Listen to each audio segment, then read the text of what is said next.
do my Smackdown review to happen. My this video will be about an hour.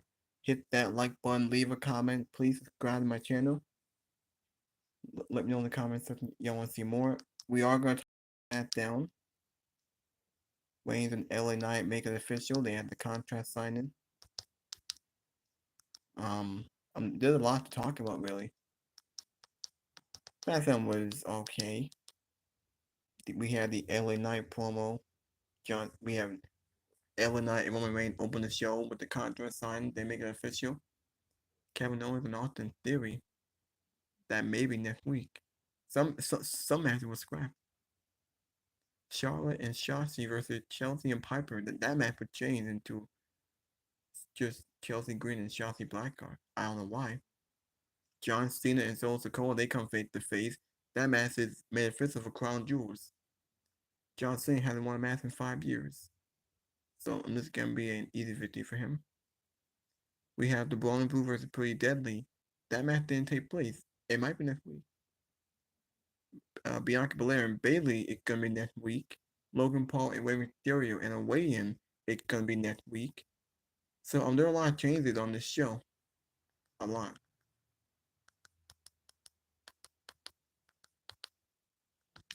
Now there's a lot of news and rumors here. This new Roman Reigns news is pathetic. Roman Reigns possibly missing Survivor Series. MJF versus Omega too soon. The match was announced for Collision tomorrow night. Reacting to your hottest wrestling takes. And you got another major PLD announcement. Endeavor set to turn the WWE. Tony Khan isn't happy. Isn't gonna be happy about this.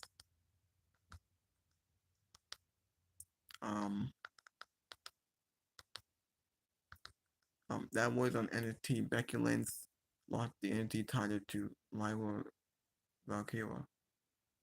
That was on NXT on How We Have It. Pretty good match. Becky Lynch put over someone new. And never happened on SmackDown really.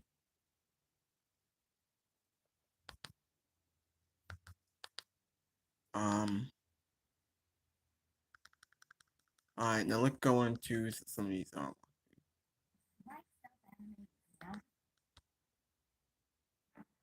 Hey, what the hell? And just when LA Knight looks like he has the upper hand, Jimmy Uso comes in and attacks LA Knight. So, this one here, I will say this. Jimmy Uso is always everywhere. You don't expect him to be. He literally pops up all the time. And every time that he pops up, that was Denise Salcedo. Also, now my video was sponsored by JD from New York, Solomon, the Sound Dog, Fightful Pro Wrestling. There's No DQ, and Denise Salcedo. And laid him out with the one punch. Now Carlito was concerned, not sure what to do. Santos told him to go backstage and check on Ray.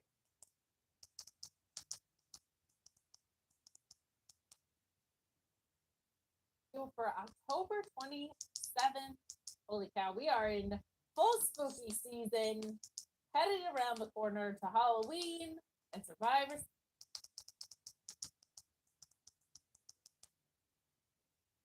Main event time. I'm gonna be honest with you guys. I'm gonna be so honest. I'm about to turn heel here. I mean, I've been a heel for this one, but I was very surprised at the fact that at one point in this match we got "This Was Awesome" chance, because I thought that this match was it was probably, no, I was gonna say probably on the best. It wasn't horrible. Okay, I'm not gonna say that. It was nowhere near horrible, nowhere near that.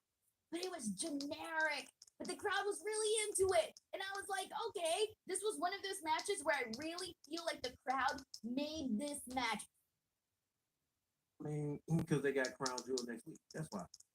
And man, you got a pay-per-view coming up.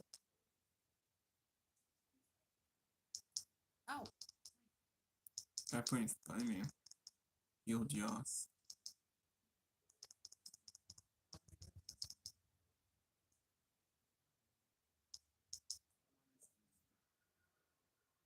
Now, What am I missing here? hold on. And we have some breaking news to bring to you right now. The man who was behind the mass shootings in Maine that we have been telling you about has been found dead from a self-inflicted gunshot wound. Authorities had been conducting a massive manhunt since the shooting on Wednesday night. The man you see there on your screen, police tell us, is 40-year-old Robert Card. They had listed him initially as a suspect, as sort of a person of interest, and then as the search went on, a suspect. You see him here. Police say this was pictures of him as he entered that bowling alley Wednesday night. There were two areas where the shooting happened Wednesday night. There were these pictures taken from the bowling alley, and then there was a bar about 10 minutes away where people were killed. 18 people in all that we know of right now are dead, and there are many more injured. But the search went on for 3 days, and there was a lockdown. All these towns in and around the area had been locked down, and people obviously on edge. This was the worst mass shooting that they've seen there, I believe, in Maine's history. It's the worst one that we have seen this year so far. And there are more than 500 mass shootings this year so far. These pictures you're seeing are of Robert Card that were released to us by the police. We learned a little bit more about him as the search went on. There was talk of some mental health issues. But again, in terms of a motive, police have really not given us much. They've just been keeping us up to date. Earlier in the day, we saw our Trevor Alt, who was up there in Maine, covering this for us. And yesterday, Wick Johnson, just around this time last night, police had thought maybe they had found him in one of the homes connected to him. And we actually watched. It was quite riveting and dramatic, where they were saying over, a loudspeaker, Robert Card, come out, we know you're in there. We watched that for about an hour and a half last night, and it turned out that he wasn't in there. And there was some speculation.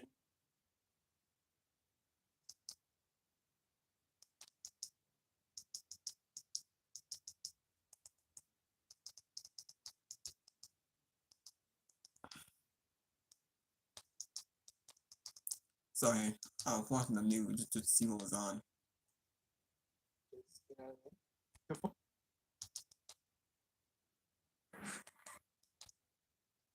I heard it in my head.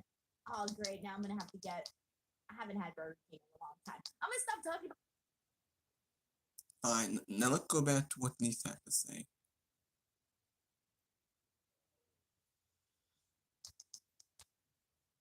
of Smackdown. I feel like there's only so much to say. Of course, next week when we're back on Fox, they kind of put a little bit more salt and pepper on the show. You know what I mean? Spice it up just a little bit more.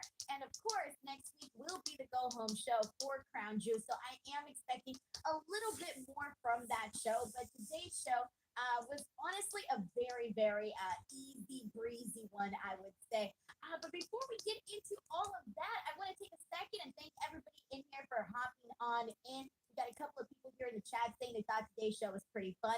It was simple, wasn't it? So, really quick, barely hit the mark just yet. I think they participated about it. So, anyways, thank you so much for sending in that super chat. I'm so sorry that I missed it on Thursday's show. If you guys missed it, feel free to check it out. That is the best of women's wrestling for October 2023. So for the next couple of months, at least for the remainder of this year, I am going to be doing a monthly podcast at the end of the month, recapping the best in women's wrestling. And of course, that's an all-woman panel. So if you guys want to check that out, that episode for the October 2023 edition is up right now, as well as the London block. First of all, LA Knight interrupted Roman Reigns' entrance. Not only did he disrespect Roman Reigns, but for us, the fans, he ruined the moment of us being able to listen to that incredible theme song that Roman Reigns has. See, we got over here. We got people in the chat out here putting up the finger, putting it up. They're doing the contract signing. And instead of sitting on the side, usually people sit on the side. No. He sat at the head of the table. He sat in Roman Reigns' seat. And Roman Reigns, you guys know him. He's a little bit, he tends to let things really kind of like sink in. And he's not going to burst out in anger. No. He sits down and he's, he looks like he's really reading into LA Knight here. And we get some back and forth between both of these guys. And there was some really good stuff. I would say that this was probably LA Knight's best promo work that we've seen from him in WWE. Last week on the Smackdown post show, I was kind of talking about how I have not really been a big fan of the LA Knight promos. I will say that this one here that we got tonight was a big improvement on what we have been seeing previously. So this was perfectly okay. Anyways, so Roman Reigns tells LA Knight that he must be stupid.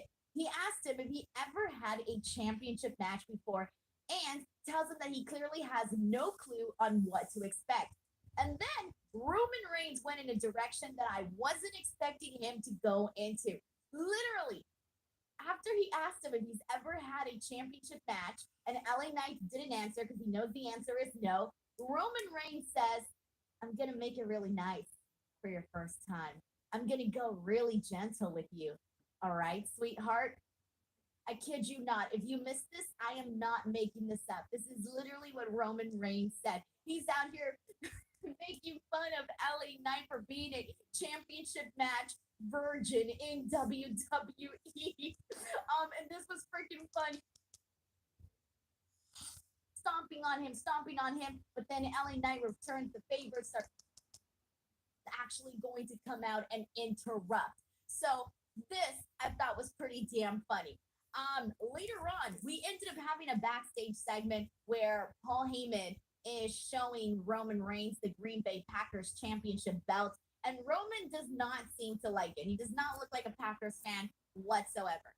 Paul says he's going to give it to LA Knight, though, because this is the closest that the Green Bay Packers and LA Knight are ever going to get to a championship. That was a freaking good freaking line from Paul Heyman there.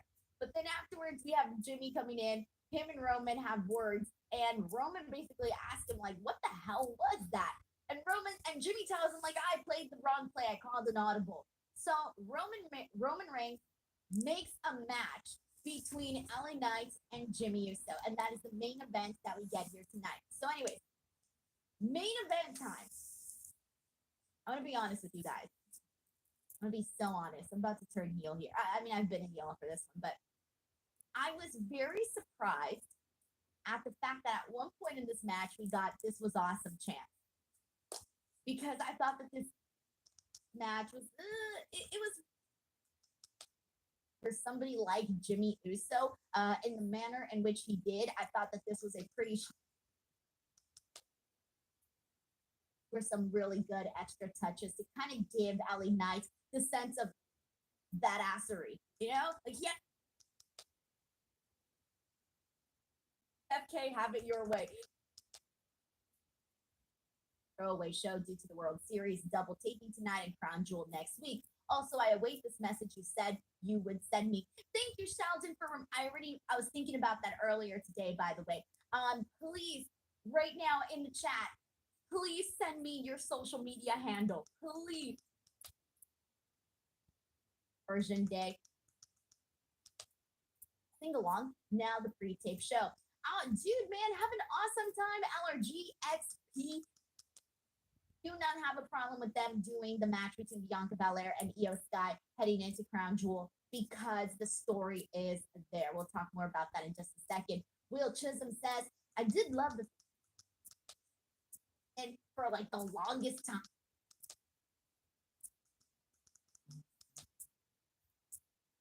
has been made official between John Cena and Solo Sikoa.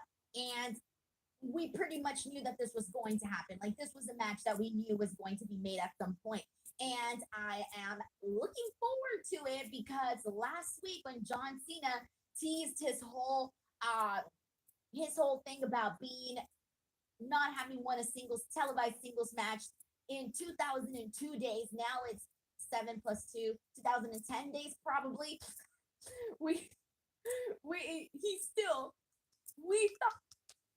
started to feel like we, the people, were John Cena's therapist during feels that he is losing people's respect and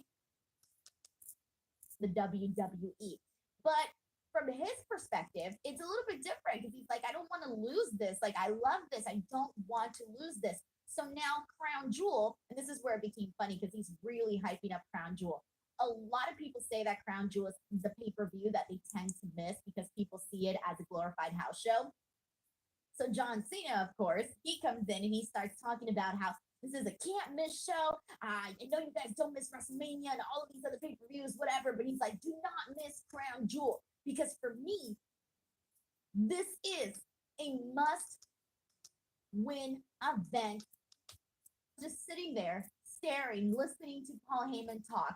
Usually during promos, what I do is I listen to the promo, I type, talks about how he's raised his kids to be more like John Cena. Throat. And the way that he was telling this, Scooby-Doo and the gang out here.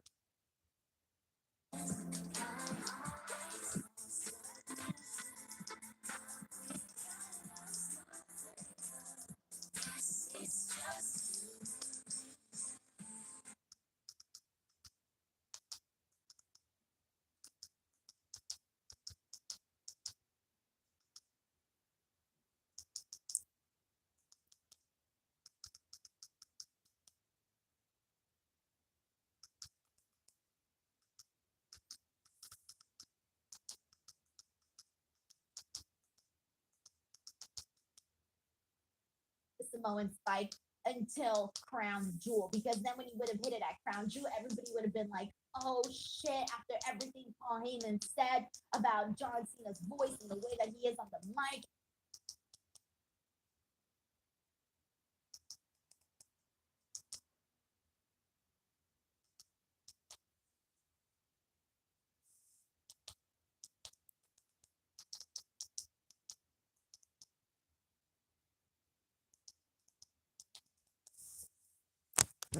All right, hold on.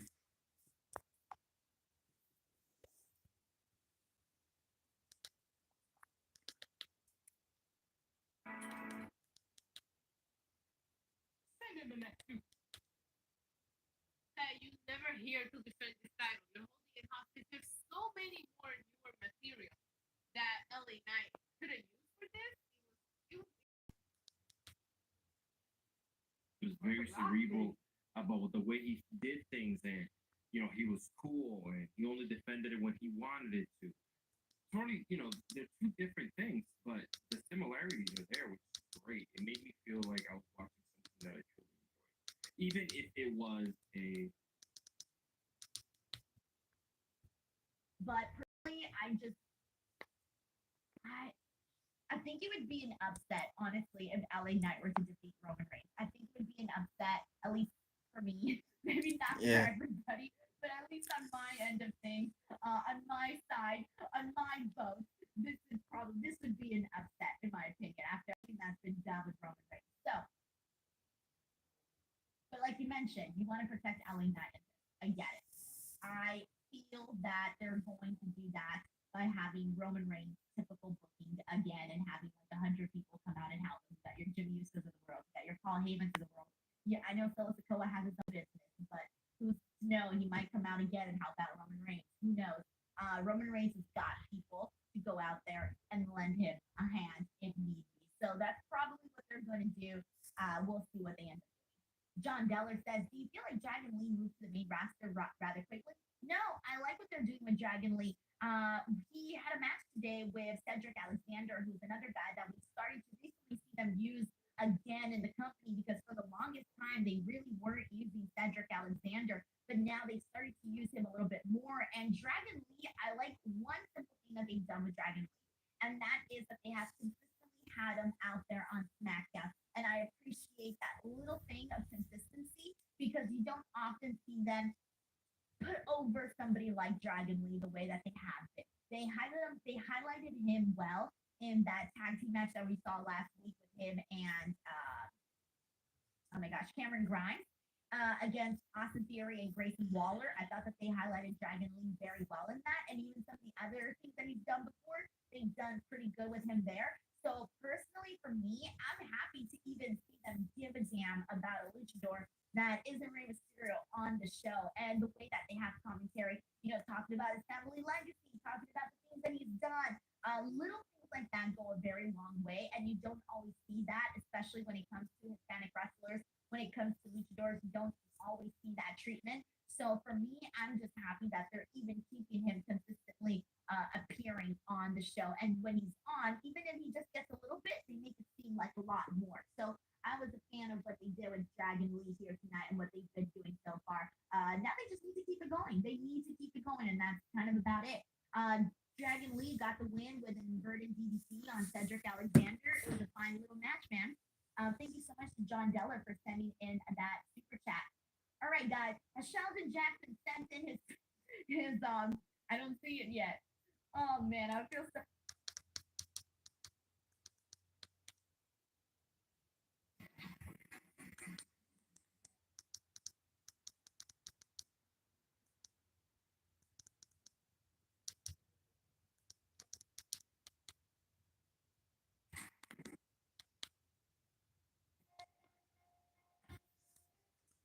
Alright. Hold on. This news broke. We reached back out to that couple I was talking to about earlier. David and Lisa, they were here inside the bowling alley when this shooting happened. We spoke with them earlier today. I asked Lisa how she was feeling knowing that the suspect was still out there. She simply said she was afraid. We reached back out, and David... and that this suspect is no longer a threat to anyone.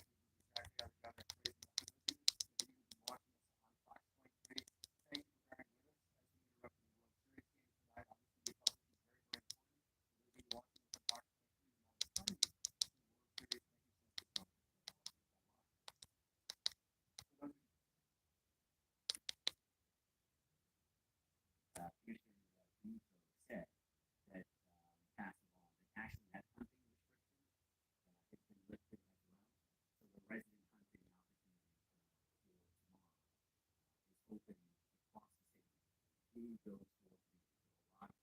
phone calls that people receive.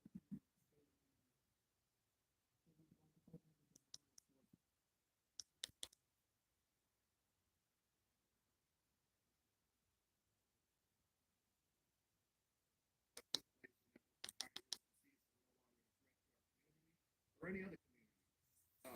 I just don't want to forget the families that are grieving and will continue to grieve. I don't want to forget law enforcement officials that worked tirelessly throughout this whole event to come to a good conclusion. Our men and women, the Lewiston Police Department, of all of our surrounding agencies, we have with us Chief McGee here from Lisbon, where Mr. Card was found. This is vitally important for all of us that this conclusion came to light tonight. We're gonna grieve for the families that lost loved ones here. We're gonna continue to work. We're gonna persevere, and we become better people for it in terms of working together as teams. We make a lot of mistakes.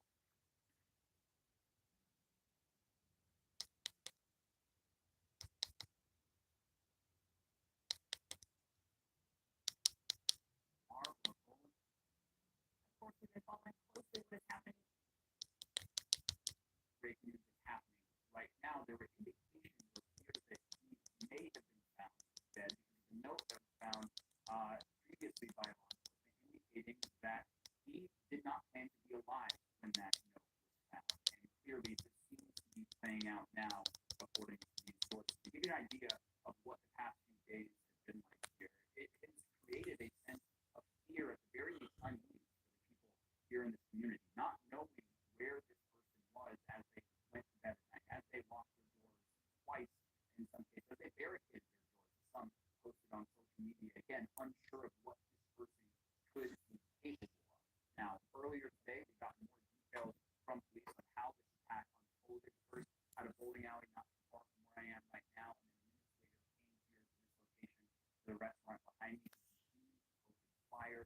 At least 18 people were killed, 18 members of this community, and so many others are now trying to figure out how to put the pieces of their lives back together based on the actions of police say this man, 40-year-old Robert Clark, who again has now been found dead according to multiple law enforcement sources.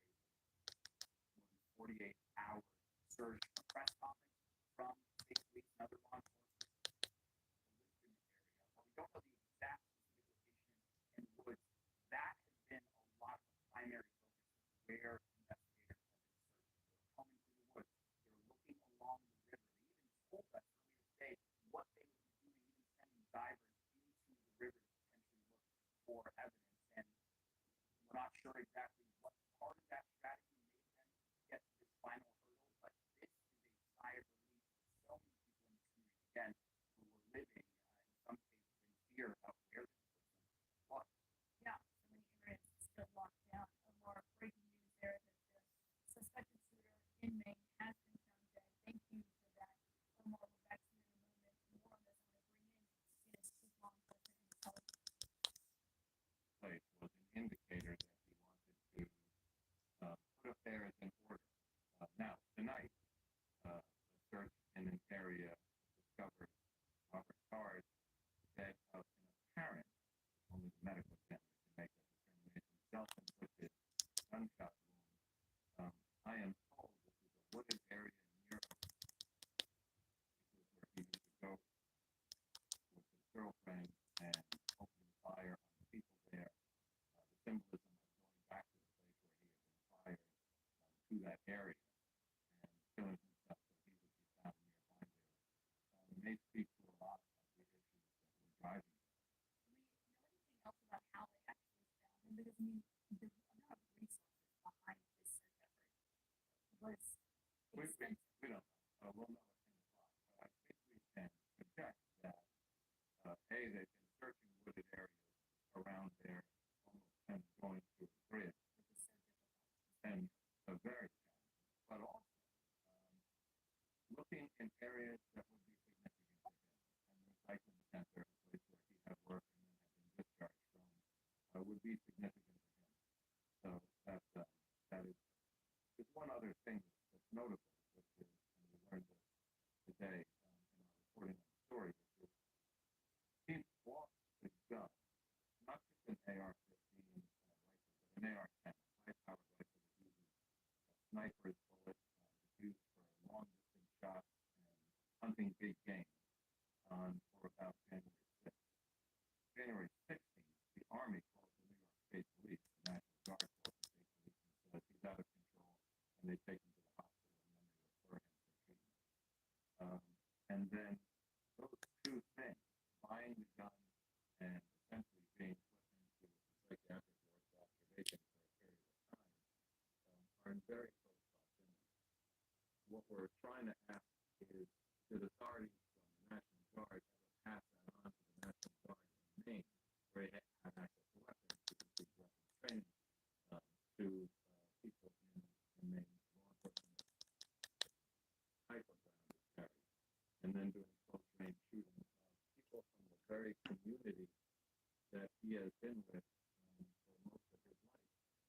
So the idea that he has been discovered and that he is a different measure of tragedy, and At the end of the day, is no longer on the loose. He was found, he was located, and he was identified as the suspect, and he was deceased. It wasn't a shootout. He wasn't taken out. He was found dead. Now, Alex Caporio is on the scene right now. He's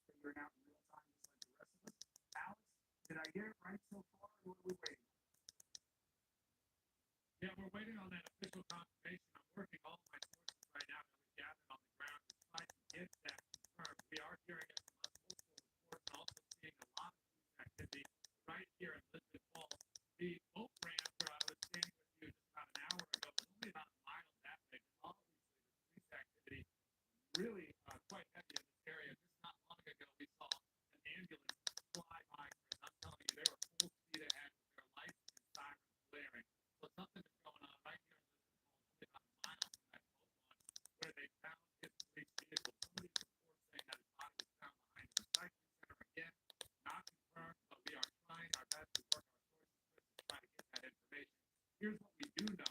At 10 p.m. tonight, in about, 47 minutes, there is going to be a press conference at the Lewiston City Hall. This is not something we were expecting. We were not expecting to have any information until tomorrow morning, 10 a.m. That's what they promised. The fact there, this was what Bobby, the idea that initially they see the car, it had the long gun in it from the incident. We didn't know that right away. They said they found a gun, and we knew the guy had access to a lot of weapons. So who knows if it's the right gun, the wrong gun, or he doesn't have guns anymore. That's all you're worried about is his continuing threat. It's by the boat launch, so they assume it meant that he got in some kind of vessel. But then all the locals started telling us that doesn't make any sense because there's too many dams. It's not like he could get anywhere that's out of reach. And the idea that he parked there and then decided to take his own life there, maybe even immediately thereafter. What would that tell you? Yeah, well, we don't really know how long it's been, and if they're searching that area of the woods, if somebody heard gunshots or whatever. But this does harken back a little bit to, you. Alright, my bad. I was watching the news. I'm very sorry about that. I probably should go back to my reviews on Smackdown. You saw a picture of Larry, you would instantly recognize him if you've been watching wrestling. Like, he is the quintessential super.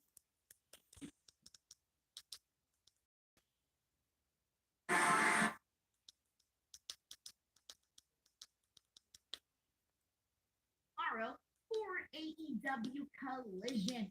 Thank you, everybody, and please do not forget, go right now. It's the first thing you guys do. Go to Apple Podcasts and leave a review. Thank you guys so much. Bye-bye, everyone. A monster, and that may ultimately be what they do anyway. But it still is a big spot for Solo Sikoa to get this match. And if they do have a match, it's going to be interesting to see what John can bring to the table. Can he deliver the way?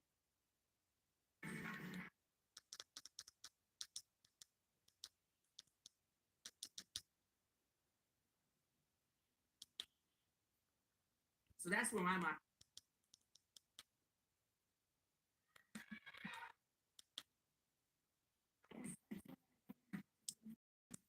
Come on. Amazing swerve. That would have been up there with like Abaddon's debut in AEW.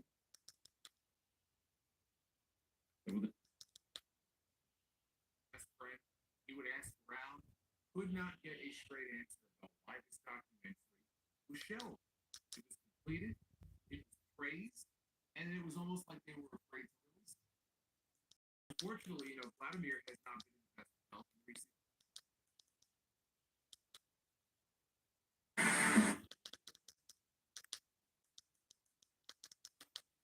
So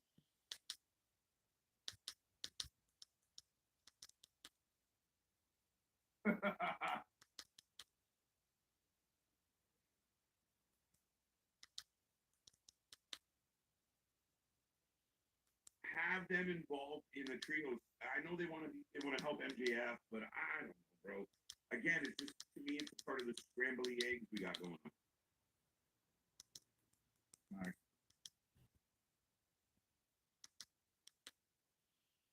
Way more in my life. So we're gonna get that. But the microphone I'm using, I like it, but I want something a little bit more crisp. We're gonna get that done as well. I wanna give you guys a show that you don't even have. Remember, win the world championship compared to the ESPN right now. It was cool that they able to say, "Hey, Cedric." But We got Will saying, to be fair, if it was Vince, the Spooky Women would be on in October. Is that it will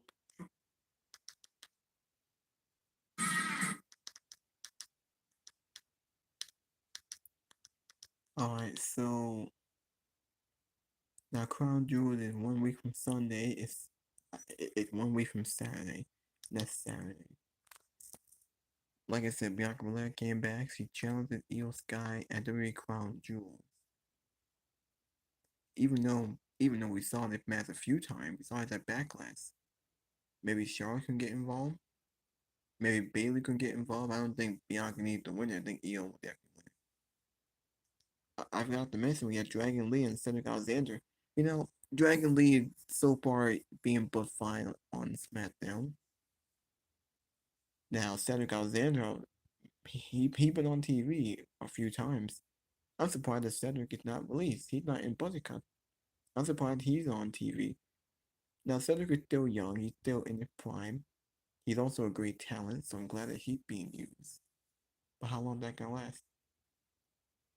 Who knows? Who knows? Like he could be with Bobby Lashley and the Street Profits.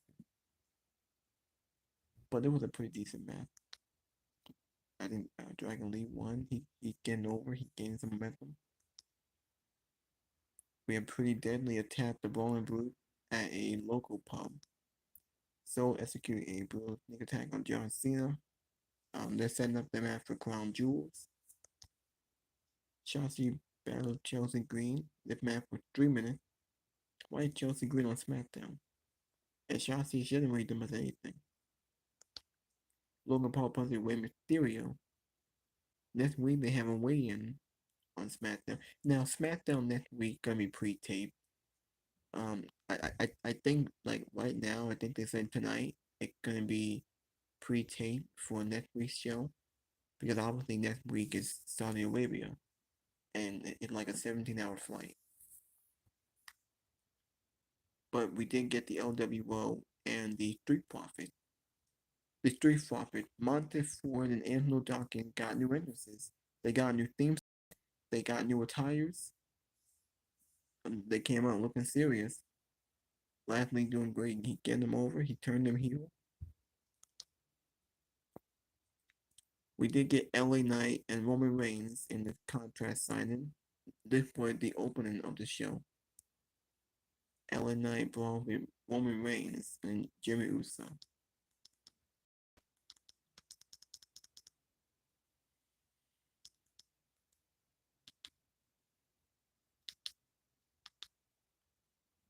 Match is set for Crown Jewels. One night while we got Seth Rollins and Jay Madonna.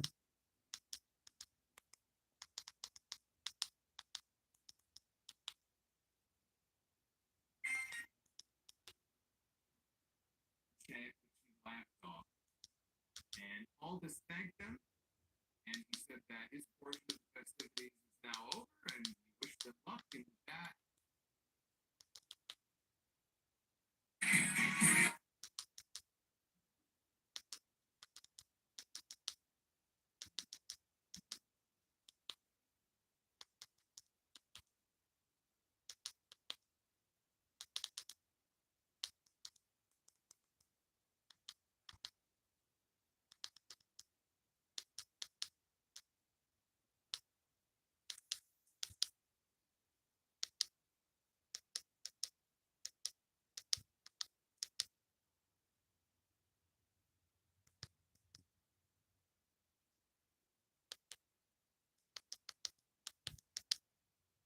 Crown Jewel Bednards.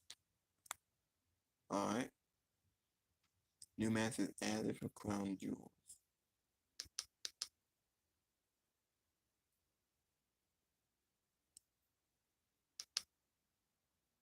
LA Knight beat Jimmy Uso in the main event. Dragon Lee beat Cedric. Shotzi beat Chelsea. Street Profits beat LWO.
Alright, let's go back to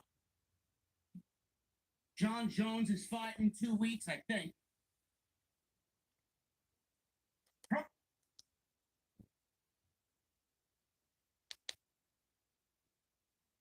So I liked having LA Knight sit in his seat.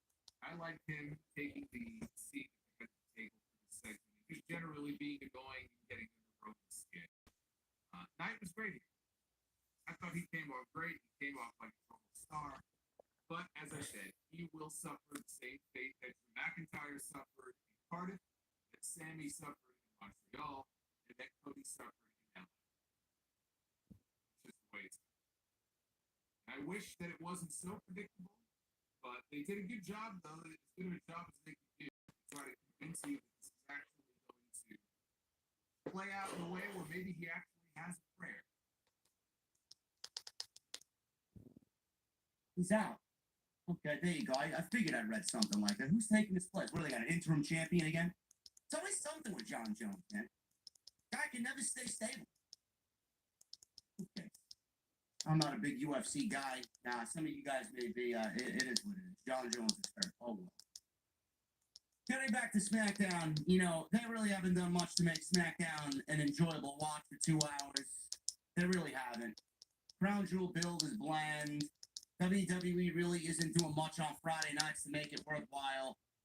I don't know what the reason is for that. I don't know if it's because they know they're not going back to Fox and they don't really give a shit, so they're not loading up the show like they usually do or making it exciting.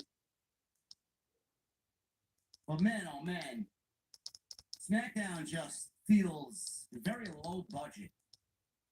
It's truly like a mixed bag. You'll get a great segment here and then a great segment there, and then everything in between is just painfully boring.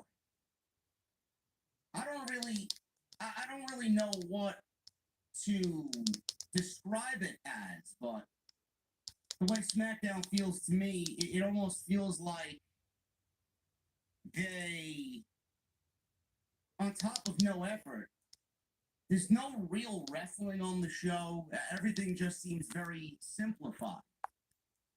It's like the Cliff Notes version of what a pro wrestling show should be. There's nothing really to sink your teeth into. Everything is just so fucking simple. I mean, it's almost like it's catered to a 4th grader. Roman Reigns and LA Knight and the contract signing. All right. Does nobody question why we're getting a contract signed for a match that was already made official by WWE management? It's just an extra way to build towards a match that adds no real heat to the actual match taking place at the PLE. If you were excited about LA Knight and Roman Reigns already, this contract signing didn't do much to get you any more excited about LA Knight and Roman Reigns at the PLE. And I'm being upfront and honest with you. This segment sucked. Roman Reigns almost felt like he didn't even want to be there. He didn't really say much of anything. Maybe that was by design. Maybe he knows he's Roman Reigns. He's the tribal chief. He's the head of the table. He's on the island of relevancy. LA Knight deserved the spotlight. Maybe everybody came to a consensus. And we'll give this segment to LA Knight. We'll have him look good over Roman tonight. We'll have him beat him in the promo segment. We'll have him lay him out at the end of the show. Oh, man, we'll give the fans some hope that he's going to win the championship. There is no hope. LA Knight's not winning the championship. No matter what you do, no matter what he says, he's not winning the championship. yeah. So get your mind off of that thought and move on to something else. Yeah. But it honestly feels like Roman Reigns being back, he doesn't even want to be there. Ridiculous. Segment didn't do anything. It didn't add anything. It wasn't risque. It wasn't, oh my God, I can't wait to see this match. It was just there. I hate contract signings. They're all the fucking same, especially WWE contract signings. They are legitimately all the same. Yeah. Yeah. I didn't think it was a good segment. Yeah. How could it be a good segment when 50% of who's in the match basically was there and he didn't even really feel like being there? LA Knight was the entirety of that segment. Then we got John Cena and Paul Heyman. Said it on Twitter. SmackDown is so boring, I don't even tweet during SmackDown anymore. There's no storylines to physically dissect. Yeah. And dive into. Me neither. There's nothing to wrap your mind around. Has anybody felt that way, or am I the only one? During Raw, I tweet every single match. Every hour during Raw, I tweet. During Dynamite, I tweet. Doesn't happen every week with Dynamite because sometimes they have stinker shows. But for the most part, some of the storylines make you think. Some of the storylines on Raw make you think. They get you excited. I don't feel that way about anything on SmackDown. Like, what is there to really say about LA Knight and Roman Reigns? What is the story there? There is none. Going to end with Escobar. Fastest rising star on SmackDown. He's getting a championship match. Have we figured out why? Is there a legit why to why he's getting a championship match? And if there is a why, again, it's catered to a fourth grader. There's really nothing to say. There's nothing to really even give a thought to. Then you got John Cena and Paul Heyman. Paul Heyman's one of the greatest on the microphone that ever lived. John Cena is one of the greatest on the microphone that ever lived in pro wrestling. Hold on a second. Hopefully be a step in the right direction. Yeah, and then there's fear and there's grief. And having both of them at the same time is almost too much to ask any one person. But this community, now you're right, can hopefully breathe a sigh of relief. We literally saw the governor breathe that sigh of relief right before.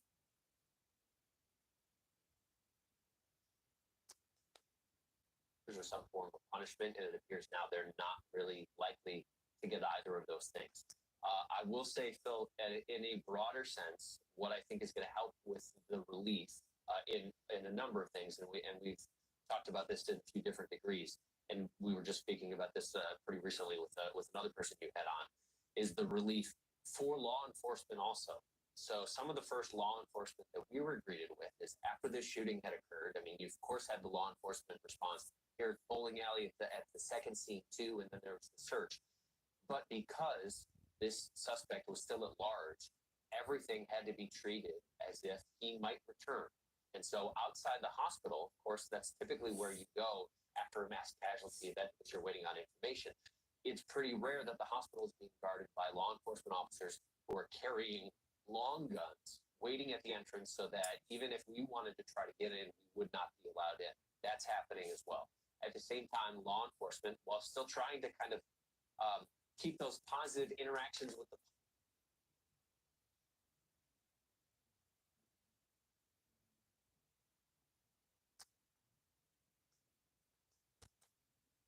them, and do you think enough information was given tonight? I thought they were fairly light on the information. That could be because they just don't have all the details and they don't want to put out that information. But I did expect a little bit more detail that just simply did not come through. It was largely a statement about, yes, confirming he's dead, and then let's start the healing process. I was struck by two things. One is these situations are very grave, very somber type situations. And obviously the spirit of that community and with law enforcement officials in previous press conferences had that tone to it. This one had a sense of, obviously it was relief, but it was odd to see smiles and those types of things. It just speaks to. I was just looking at the news. It's been extremely stressful for them in what you experienced with your men out there. All right, my bad. I was just looking at the news because there was a mass shooting that happened. I was just looking at it. He was found dead. That they believe he killed himself, and it happened at 7:45 tonight. Other than that, there really wasn't much information given. In your estimation, what would you have been wanting to hear tonight? I mean, obviously, we're going to get more details over the coming days, but what information were you looking for tonight? Well, I was looking for, first of all, had they ever researched that area before? You know, once they learned who he was, I think through maybe the family and obviously his vehicle, how big a grid search did they do to look for him? I realized the boat idea came up, but that's just one idea. Presuming he didn't have another car there, he's on foot. How far could you get? What direction could he go? What places did he potentially go to? Which, as I've said before, typically are places you know. I mean, I can't tell you how many fugitives I've arrested that are at grandmother's house. You know, they always tend to go back to locations that they're familiar. I'm not criticizing anybody here, let me be clear, but I'd like to know more about that. And because it's helpful as you look at cases down the road. It's one of the reasons that the police and the FBI and ATF, etc., won't stop investigating this case, is you need to know all the facts because they are helpful as we move again to the next mass shooting, because sadly we know we'll have another one. And you hope the learning curve improves. I mean, this particular weapon, how he got it, should he have had it? And, you know, Brad's talking about learning from one to the next. Maybe there's something we can learn from that.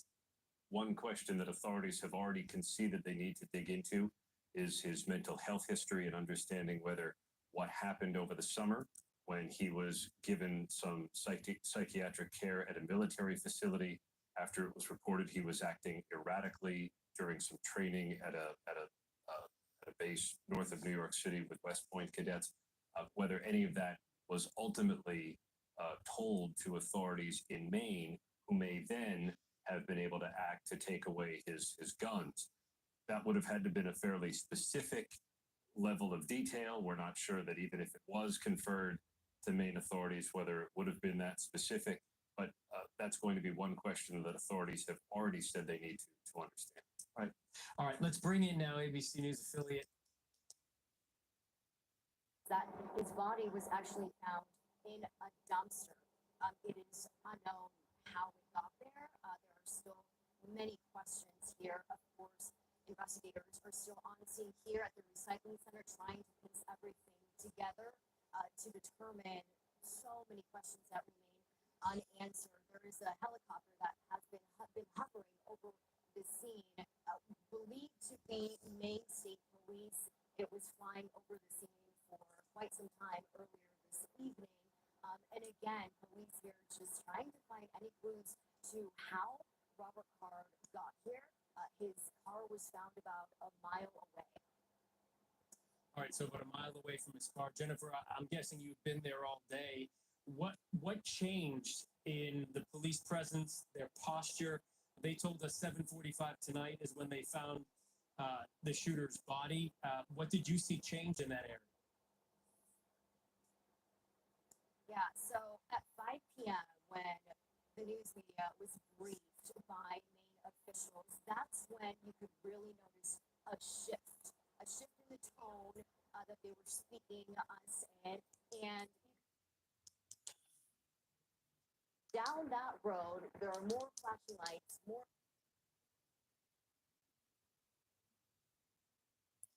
All right.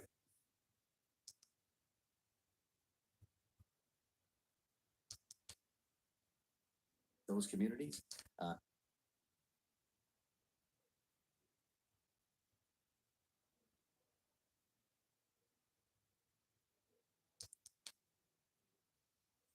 To say, for the sake of argument, Recycling center. assault weapons. There are now so many of them. They're the most popular firearm in this country. They sell millions of them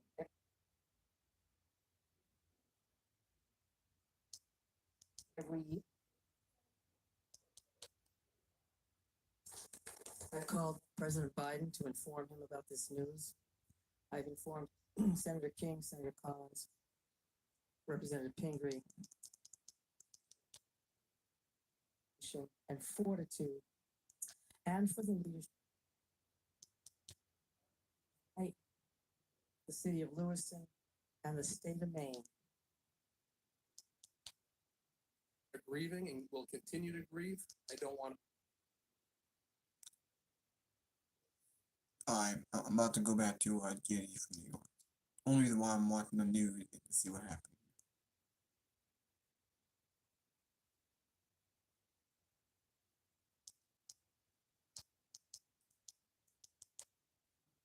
I will ask the community to be as patient as possible with this process, realizing that there are many, many moving parts. Late today, officials announcing the victim's range in age. 14.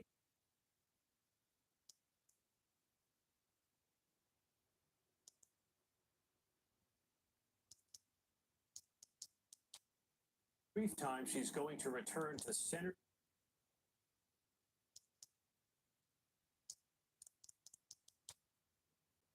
They had listed him initially as a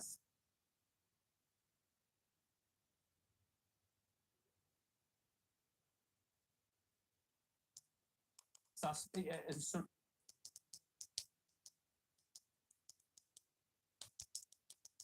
Alright.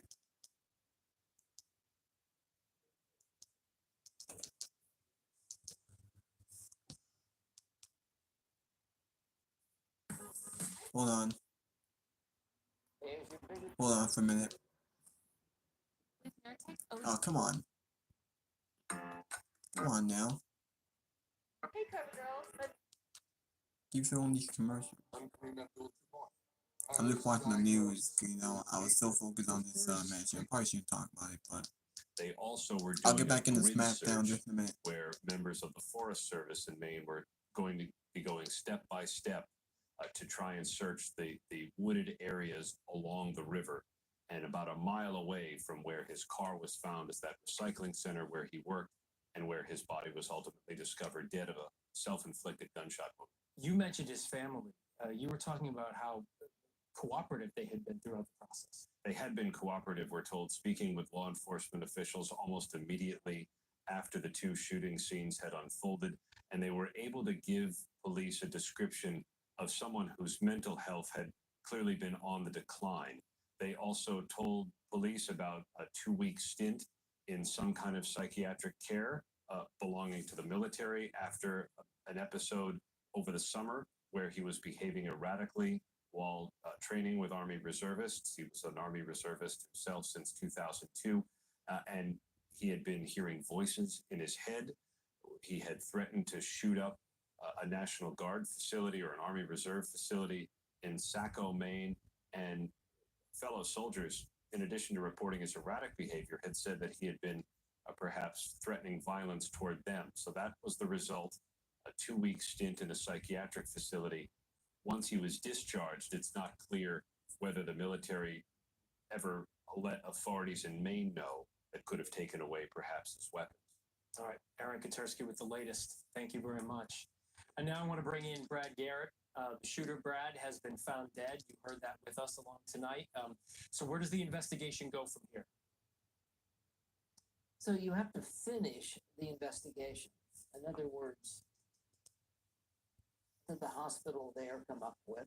What was their write-ups? Were there steps that could have intervened to have stopped him, at least from having a weapon? I haven't heard anything that would suggest that they could have locked him up before this. But could you have slowed this down? Or, ideally, of course, seize the weapon and then have somebody regularly check on him to see what's going on with him. And they will do that.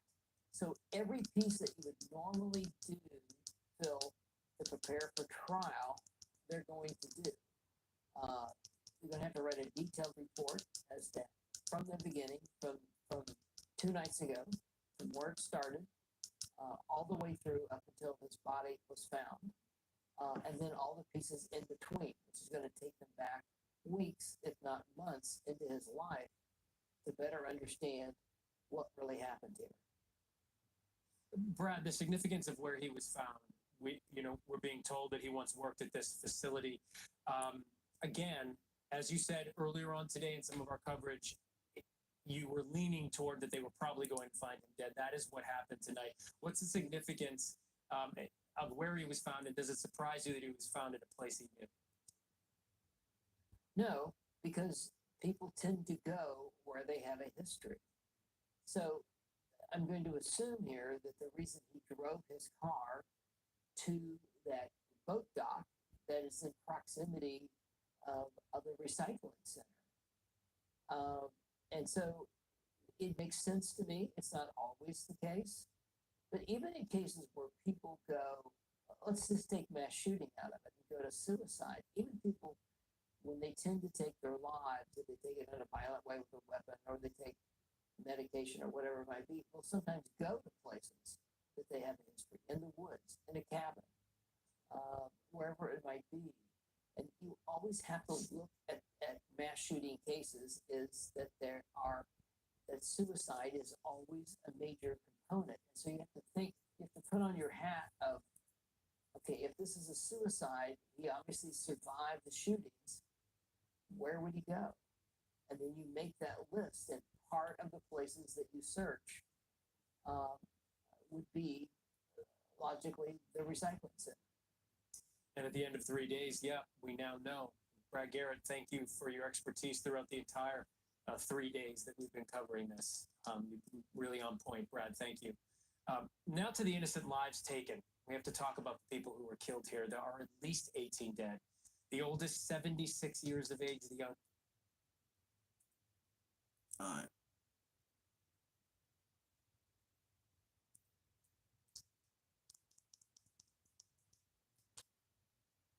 Trevor,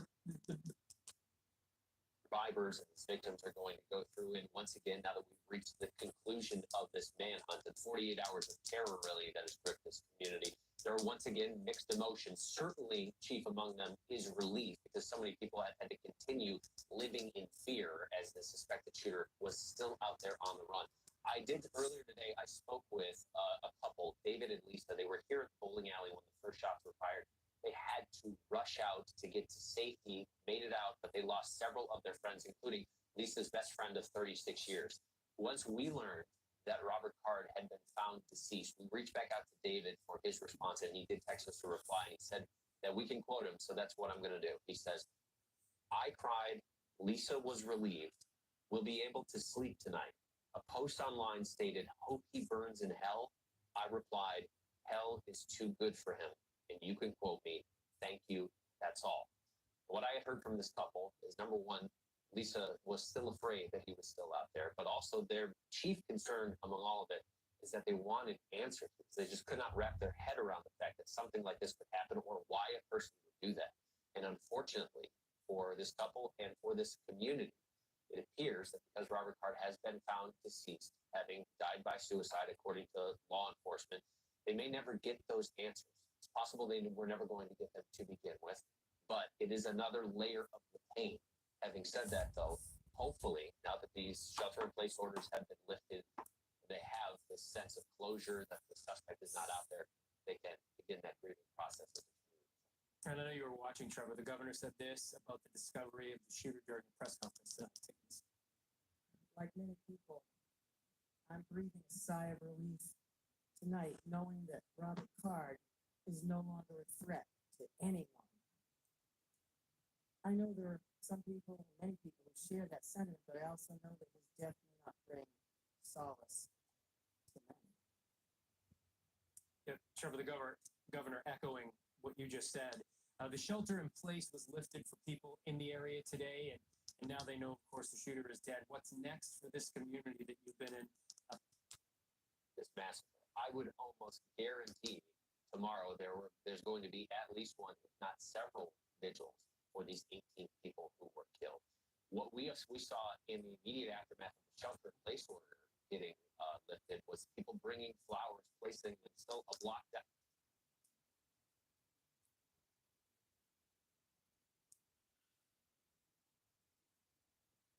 Down the road from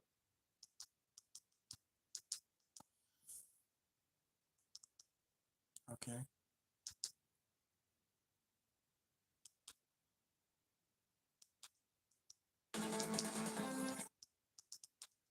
A news conference is expected at 10 p.m. Eastern. We'll bring you that update in just a few. Let's bring in Chris Stewart live on the ground in Lewiston. Chris, tell us a bit about what we know so far and what we've heard from state police about this newest development. This came as quite a surprise. We weren't expecting to hear more from law enforcement this evening. An alert came out that they were going to hold a news conference at 10 p.m. at City Hall here in Lewiston. So you knew it was going to be a big development in this story, Christian. And then we were able to confirm that this shooter, this suspect, the person responsible, police say, for killing 18 people, injuring 13 others. It's important to note that 3 people are still in critical condition tonight in the hospital. But a big unanswered question for the multiple days, the 2 days since the shooting happened, now answered, and that is, where is the suspect? And we have confirmed that suspect, he is now dead. We are live this evening in downtown Lewiston, the hospital where we had been outside of. That's just right around the corner from where we are. It has been quiet for the most part here this evening. It's been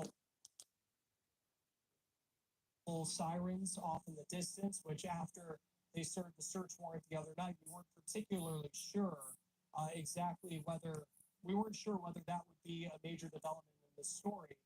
But when you hear this news coming in, obviously there was a major development this evening. It's on first at this bowling alley, 7 p.m. on Wednesday, and then 12 minutes later, a 911 call coming in at the bar Schmenges, where this suspect killed multiple people. And I'm sure we will hear that information at the top of the hour when law enforcement gives us an update. The FBI has also been posting about this.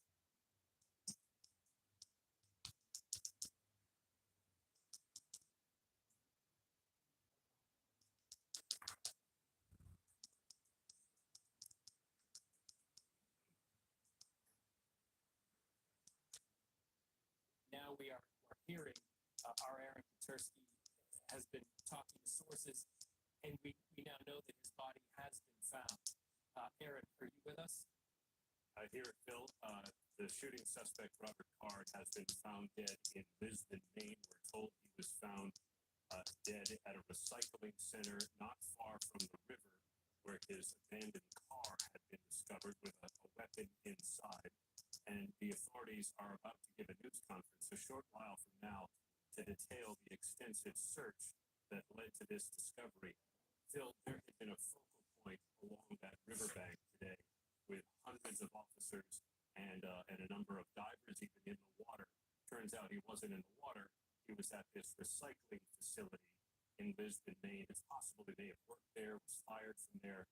Authorities still haven't quite noted the relationship, but he is importantly dead after more than 48 hours of a manhunt. And no doubt everybody in that area is going to be breathing a sigh of relief, even though they lifted sort of lockdown orders earlier on today. You know, he hasn't been found. 18 people are dead. There are many more injured.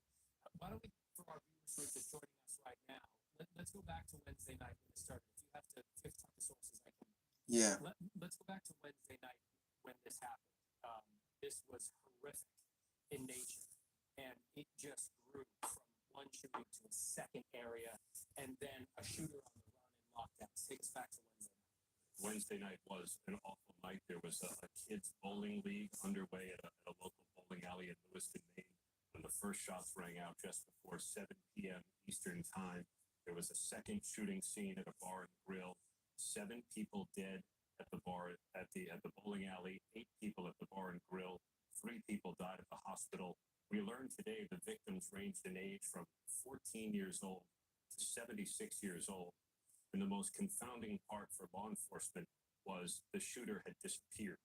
They found his car pretty quickly at a boat launch in Lisbon, Maine, about 8 miles away from Lewiston, but they still didn't know whether he was armed, and they considered him armed and dangerous. They locked people in their homes. They closed businesses for a couple of days out of an abundance of caution because they didn't want anybody else to get hurt. There had already been too much carnage. the search expanded well beyond Lewiston. There were several communities that were placed on lockdown. Even border authorities in Canada had been put on alert. But tonight, after that extensive search, authorities found Robert Card dead, we're told, of an apparent self-inflicted gunshot. They use the word confounding because we spoke to a lot of experts in these types of situations, and they say usually 24 hours it takes or so to find someone in a shooting like this if they're still alive. And this is what was sort of continuously terrorizing people in that area. This horrific shooting had happened, and then today it's been 3 days. They weren't allowed to grieve, let alone leave their house to try and congregate with one another.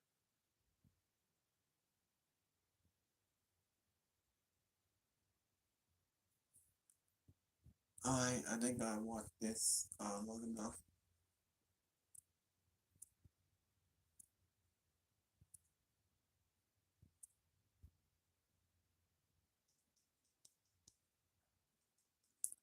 I think I watched this long enough.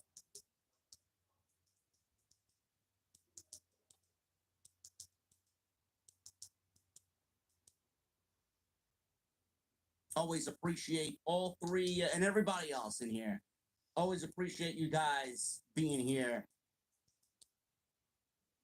Another part of her master plan is that next Friday or tonight on Smackdown, she would be going. Alright, let's go back to wrestling. Architect the whole plan to take her out was Bayley. Next week, Bianca one-on-one with Bayley. Said that she will take out damage control. Now, I'm very sorry that took too long. I watched the news of a mass shooting. There we go. I'm back to my reviews in WWE. We did get AEW Rampage, but Rampage wasn't really anything special. I think tomorrow night we have this dream match, Okada and MJF.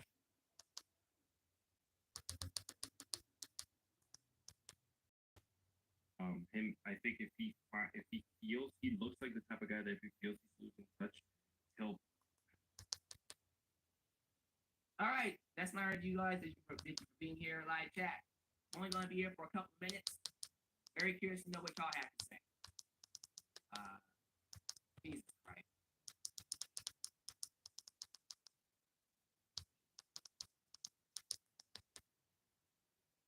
Ashes in for Bianca in the back.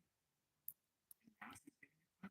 Now I understand that the last time we saw her at SummerSlam, she won, and then Io cashed in for Money in the Bank, which is fair, right? They've had Money in the Bank in this company now for almost 20 years. That's the nature of the beast. People cash in, sometimes Yeah. the worst possible moment for the champion. Cheap win. But it's Hey, those are the rules. I see someone in the There's chat. nothing inherently wrong with that. And Io Sky became the champion. I thought they did away with this automatic rematch stuff a few years. Have they already forgotten their own storylines? Not that they had anybody else lined up for Io Sky. I'm not saying that these two are not going to go out there and have very. It's his side of the championship match. He didn't do anything. It almost came off like he didn't even want to be there. It almost came off like he was brushing LA Knights to the side already. Because Alright. Now, what else I want to talk about? Now, already, since I talked about Smackdown, I'm not going to show all of it because I don't want to get copyright. Like, let's see if I can read it.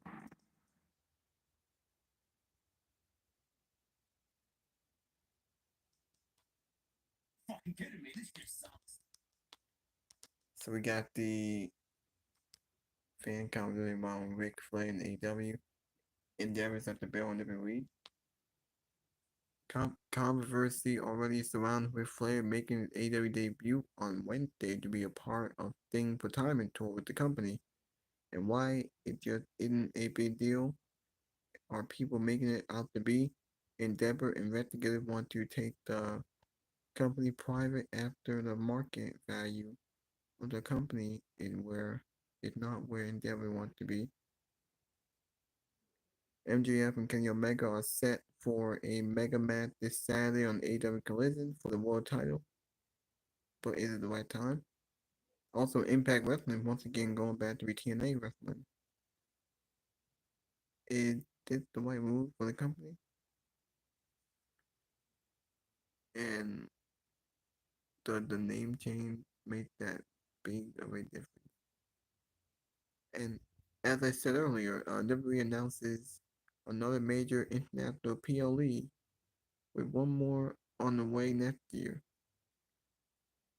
Will Ospreay and CM Punk major to be Will Ospreay and CM Punk could be potentially heading to Impact or TNA.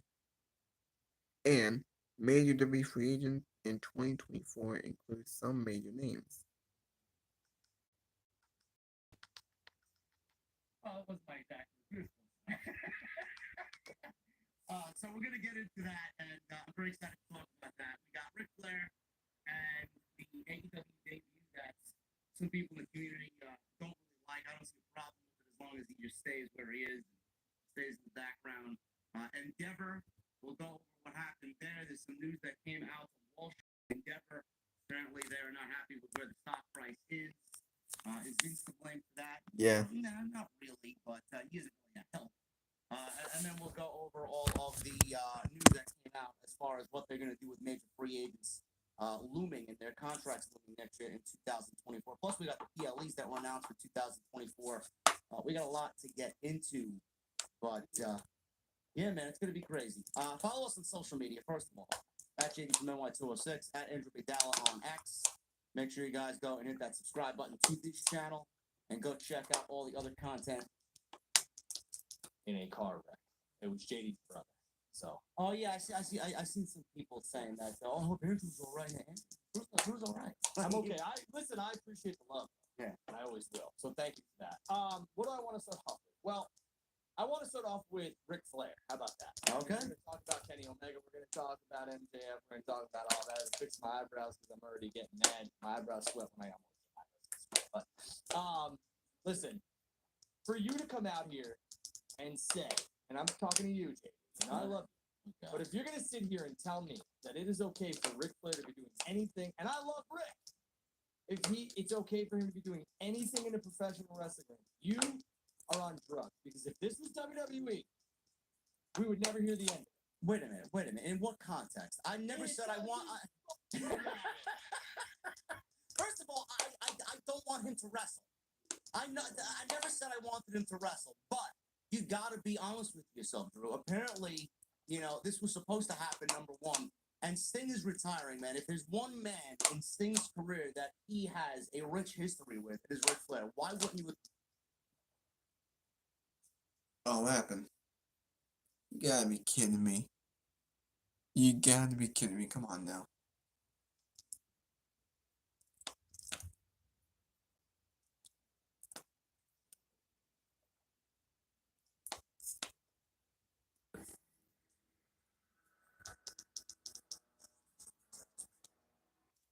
Time your family has had to deal with gun violence as tragedy.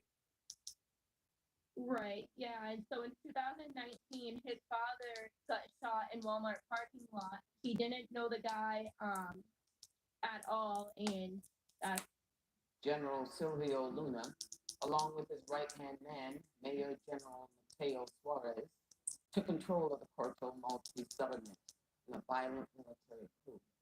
The entire Herrera family were hanged in a public execution. Although the United States did not condone the excesses of the Herrera regime, they were non-antagonistic.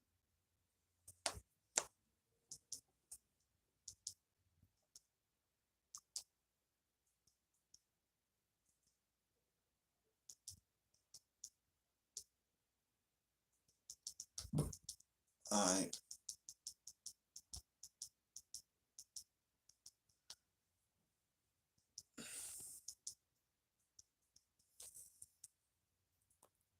You are on drugs. Because if this was... It was disgusting. It was awful. I got visibly uncomfortable watching the match. It was not good. But according to Dave Meltzer, Dave Meltzer revealed today, whether you want to use that word revealed or not, this is the reason why Ric Flair's appearance on AEW happened last night on Dynamite. I know that he was going to go there right when the Dark Side of the Ring thing came out. I don't know this, but I was assuming I probably will skip some of this. I want on an AEW roster, even at 52. Like, give me him and Hook. Give me some single matches with him. I'd love to see him versus Kenny. I'd love to see a lot of people versus RVD, even at 52. Yeah. But I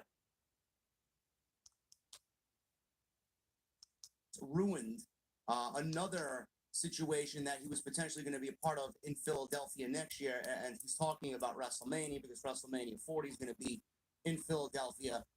Is WWE that petty to see RVD go to AEW to work, with, Taz's son? I don't know. Truthfully, I don't know. I petty, maybe. I think that right now, when you're still in guys like Ric Flair and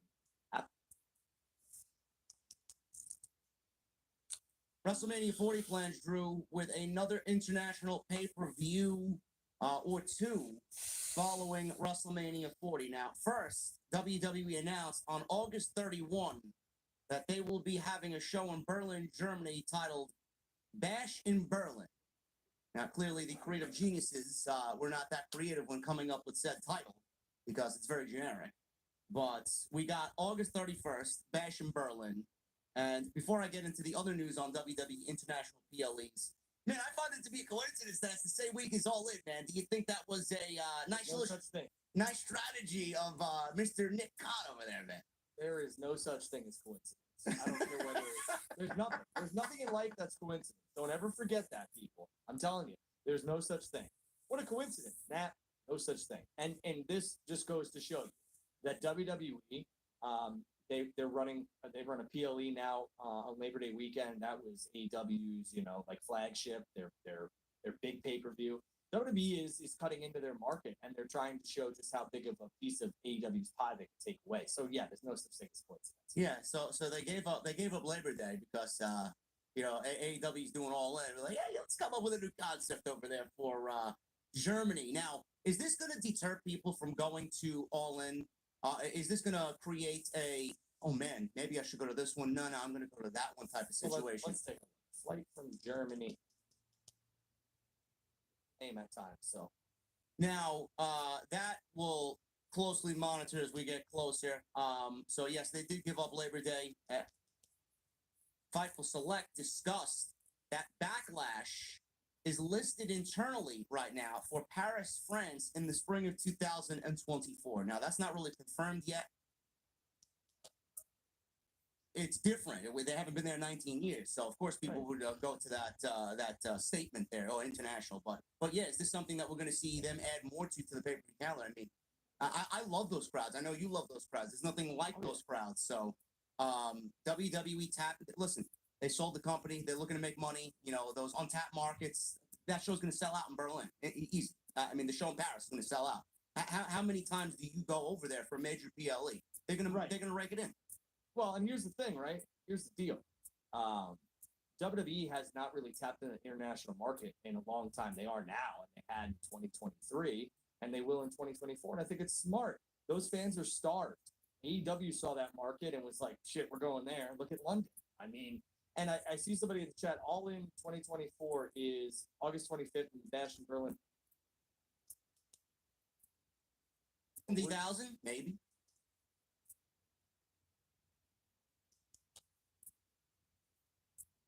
It's still going to be a massive draw. Will always be a massive draw. So he needs to be on that card. We'll have to wait and see who comes out of WrestleMania 40 with that title. But it doesn't matter because, truthfully, SummerSlam is going to be before this, by the way, too. I saw a lot of people in uproar. Oh, we're not getting a SummerSlam this year? Are you on drugs? Like, seriously, you think WWE's not going to do one of their flagships? They're 100% doing SummerSlam. But people legitimately thought that WWE was not doing SummerSlam because they announced this Germany show? Yeah, because Germany was the first show that they announced. And it's like, guys, they're still nailing down. Yeah, that, and they're still nailing down the city. They want to know what city they're going to sucker so much money at. You know? Well, and again, it's Cleveland. I mean, Sap is very good with locations, and I can tell you right now it's Cleveland, unless something drastically changes. Oh, I know wow. Tennessee's- Look at that. He's telling you it's going to be Cleveland. He also told you that Edge was going to sign with AEW, and half of you didn't believe him. Believe stuff. And I know Drew's a stock guy. He has held WWE stock once upon a time. Endeavor is potentially positioning itself for a sale. Now, I don't think so, but I got this article up here, and I saved it for today. And I saw the news yesterday. Brandon Thurston tweeted something.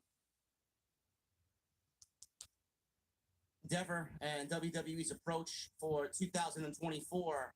One of the big discussions is contracts with top talent. Now, Fightful and Sean Ross Sapp have learned that numerous talent, including several top WWE stars, have not been approached for contract extensions. WWE signed dozens of wrestlers to new deals in 2019 that are expiring, but also some that were shorter term are coming due in 2024. WWE has top talent with expiring. Shit. They've kind of turned the profit that they.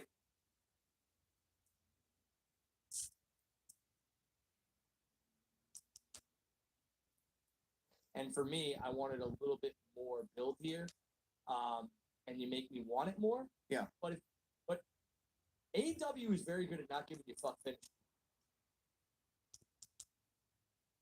So, I mean, I think they make a lot about nothing, and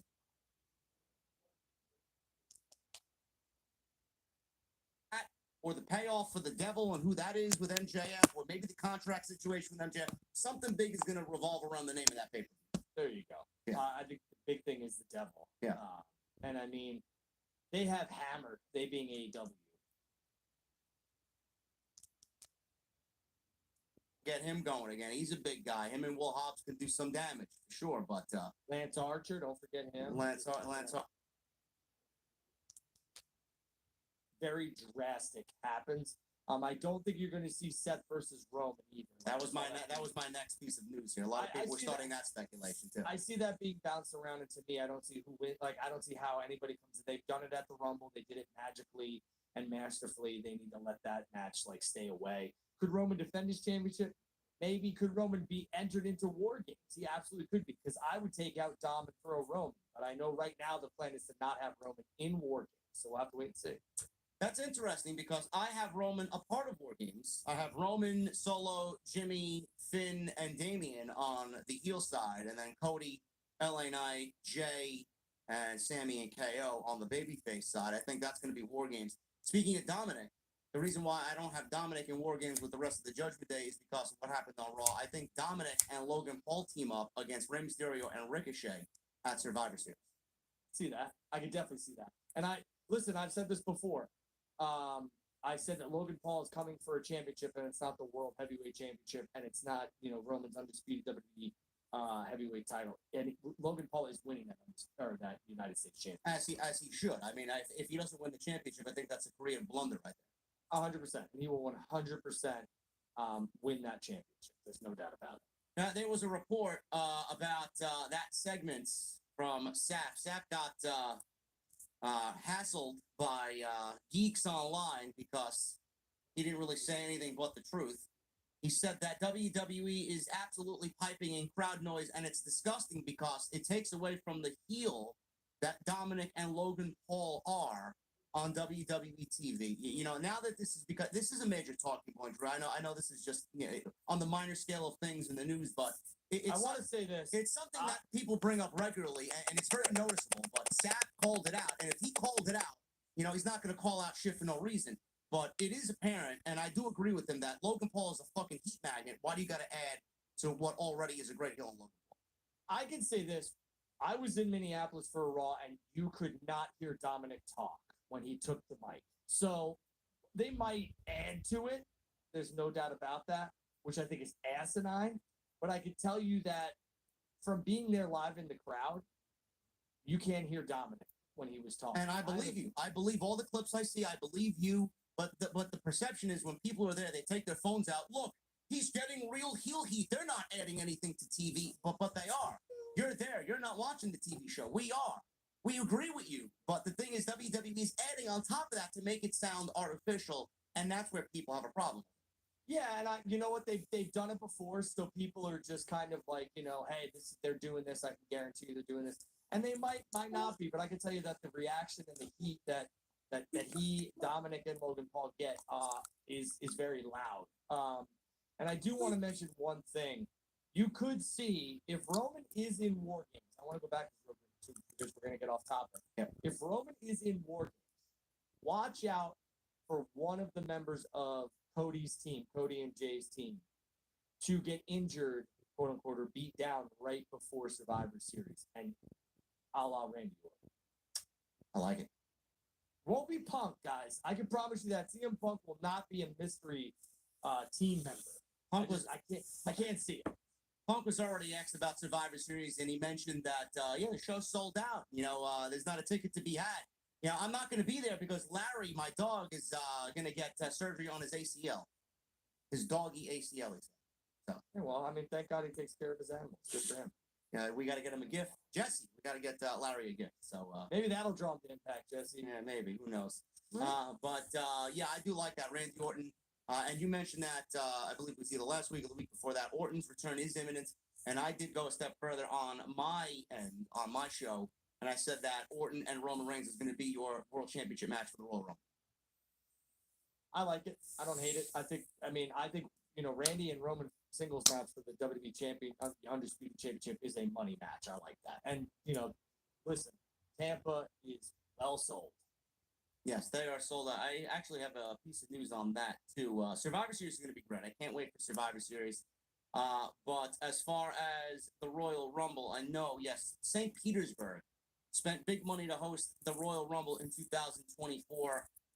This is coming from a report with Catalyst. Jason Latimer, Public Relations Director for Visit St. Peter Clearwater, revealed that they spent $500,000 of its tourist development tax funding in its successful bid to secure the Royal Rumble for 2024. That's a lot of 100% accurate. 100% accurate, and they will see the money come back in tenfold. Things. Yeah. Triple H nixed the review. The United States Championship or whatever is not gonna. There's not going to be enough talent there to solidify a main event for those shows. Like it's right. It doesn't work in the current landscape right now. Well, I have a couple questions on NXT. Did you watch Halloween Havoc? I watched some of it. Yes, I saw Becky Lynch versus Lyra Valkyria for the Women's Championship. So I predicted that Lila would win that championship, and that's why Becky was holding that NXT title to elevate younger talent and get them over. And that's what she did. What did you think of the call? I was actually split on it because I didn't really understand why, of all people, she dropped it back to Lyra. Now, you could make a point. Why didn't she drop it back to Tiffany Stratton? Well, you said a couple of weeks ago that Tiffany Stratton getting called up to the main roster. She doesn't need it. Yeah, I agree. But if she's not going anywhere, I don't know why she didn't drop it back to Tiffany Stratton. Now, Lyra Valkyria, the way that my mind works is all right. Becky beat Indy, Becky beat Tegan, Becky beat whoever else was down there. I don't know who else she wrestled. Tiffany Stratton she beat twice. But the way that I look at it is, you got a fellow countrywoman who should drop the title to. Of all the people, you couldn't drop it to somebody that wasn't from the same hometown as you. It's like she train her? Maybe. But, you go to that, conspiracy. It's like, of all the people, that's who she dropped the title to? Is NXT's women's division now better because Lyra Valkyria is the fucking women's champion? But what Becky did was elevate that division. She had a war with Cass. Oh, absolutely. Absolutely. What did she elevate?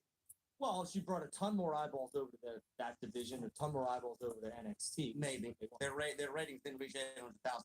But JD, you want to talk about fucking ratings? NXT outdrew Dynamite. What are we talking about here? But,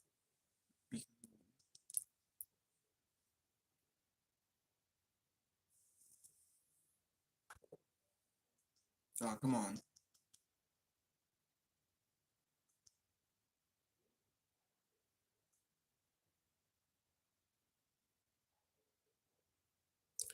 All right, come on.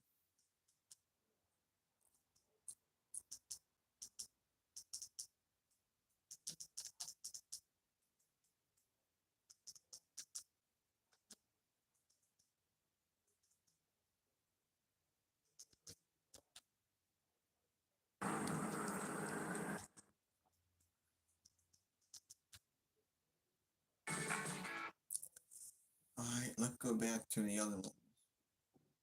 Cena in the ring. He addressed the Wisconsin crowd. John Cena said the energy is different for him here tonight. Yeah, let's go back to Smackdown because I just got done with this. I was only showing some of it.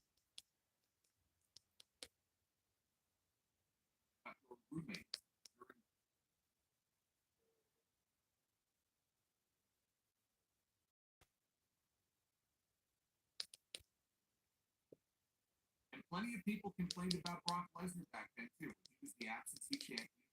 Never fought dead wrestling for the title or not on television. And we're right back there again. People make excuses because well, they either like Roman more than Brock, or I like the Bloodline story, which again, Bloodline, best parts of the Bloodline story have come and gone. I don't hate the Bloodline. The Bloodline story is not what it was 6 months ago or a year ago.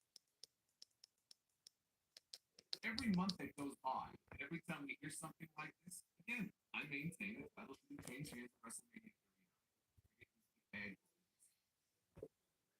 So now we'll get to follow up with WrestleMania next. Who knows what the story could have been? You know, Cody had won this year. Who knows who the hot hand would be, what the match might be next year, but they decided to delay it, and so it is what it is, but that's what we end up with. We end up with an absolute champion.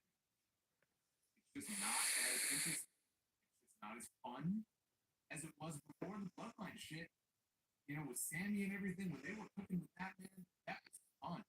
That was great television. And I'm sorry, but putting your phone up to your face and going, call Roman Reigns, that's not good television. That's lazy booking, is what that is. So a decent episode of Smackdown, but not a great. Cook it.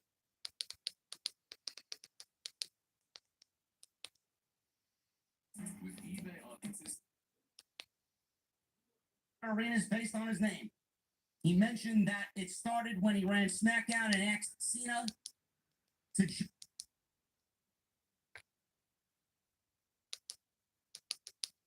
All right.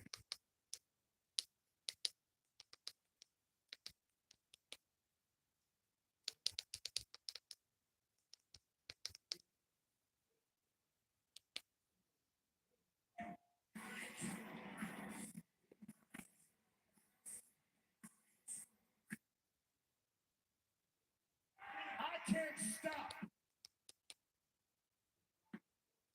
LA Knight. Crest Gum Detoxify works below the gum line to help your gums stop bleeding. Crest. LA Knight.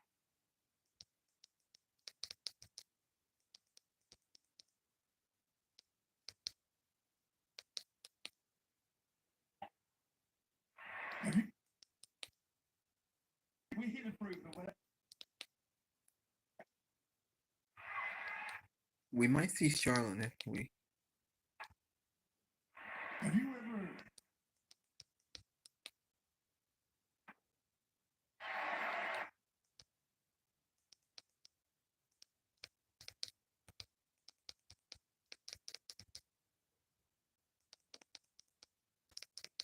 Wait, who won this match?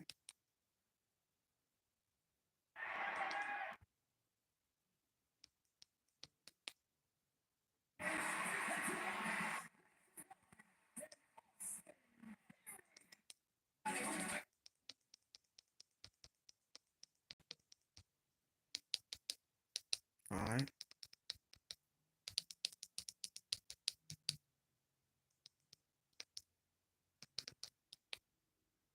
Okay.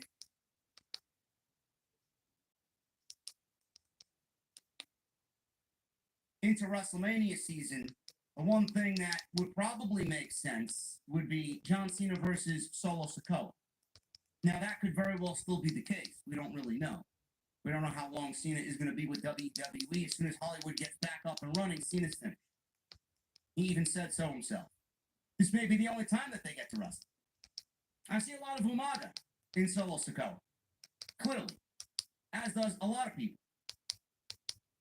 This is not going to be Umaga versus John Cena. That's a legendary feud that will live in the annals of WWE history.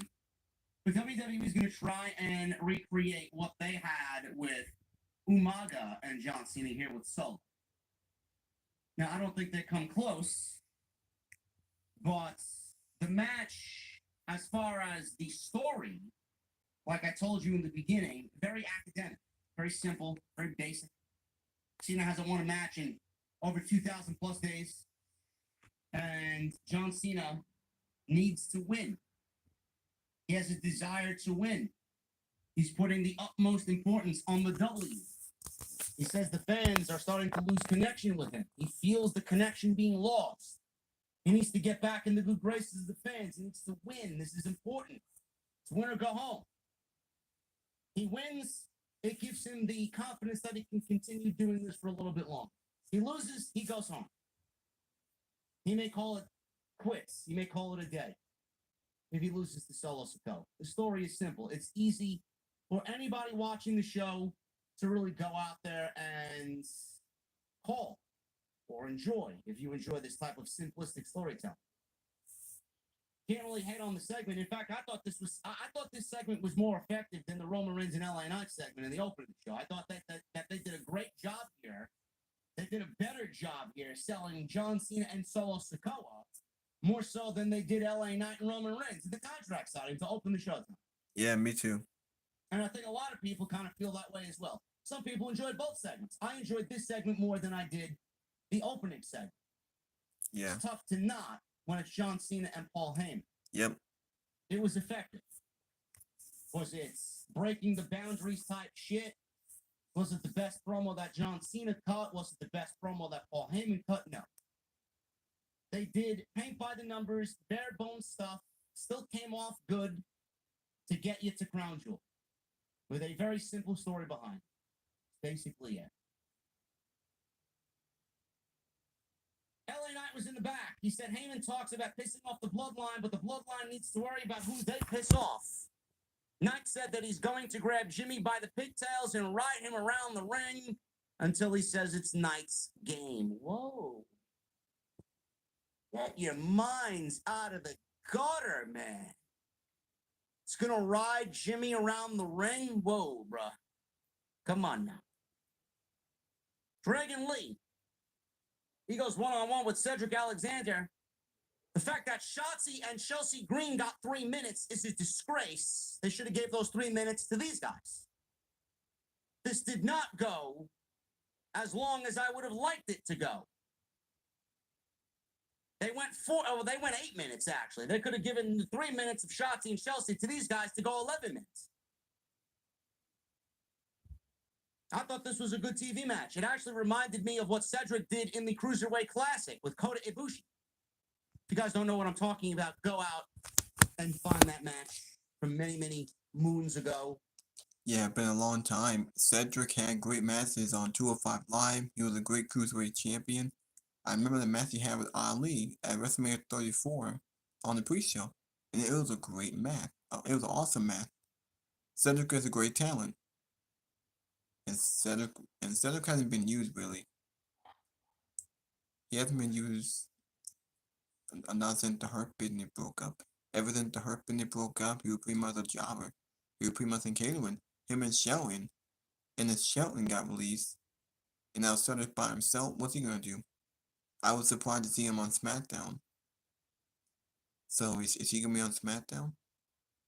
We could see some 7 with Bobby Lashley. I'm surprised Cedric had not been released. I thought he was gonna be on the budget cut. Now Cedric is still young. He's still a great talent. He's someone that could definitely get over. Excellent stuff. It's really what made Cedric Alexander a WWE superstar. Yeah. I thought this was good. Cedric works very well. He's starting to look a little like Swerve out there, Swerve Strickland, or Chris Bay, or one of those guys, but WWE figures, you know what? They got Swerve, we got Cedric, right? They got Chris Bay, we got Cedric. Let's see if we can model Cedric after those two talented performers. Cedric is so good that he could stand on his own, man. Promo's not the best, but in ring, Cedric is great. Now, Dragon Lee. They're going to be doing some big things with Dragon Lee. They recently paired him with Cameron Grimes, who we did not see tonight. This was a one-on-one match with Dragon Lee getting the victory. Very nice match here. So Alexander, he is on the defense. He comes back with an arm drag on Dragon Lee. He landed a chop. Dragon Lee chops him right back. They went back and forth with some chops together. They're on the apron. Dragon Lee hit a running knee. Alexander responded by slamming Lee onto the apron, and we go to commercial break. Alexander, back from break, hits a Michinoku driver that looked pretty brutal. Goes for a cover, gets a 2 count. Dragon Lee was on the apron, and the two men battled up top on the top turnbuckle. Double stomp by Dragon Lee onto Cedric. Lee landed a sit-out powerbomb for a near fall. Alexander then comes back and tries to slam Lee, but they go right into pin attempts, and neither one got the best of the other. Lee hits a big move, and it looked like an inverted DDT, and that was enough to win the match. After the match was over, the two shook hands, and Cedric Alexander raised Dragon Lee's hand in a show of respect. Good stuff. Good stuff. Cedric Alexander is criminally underused and underrated.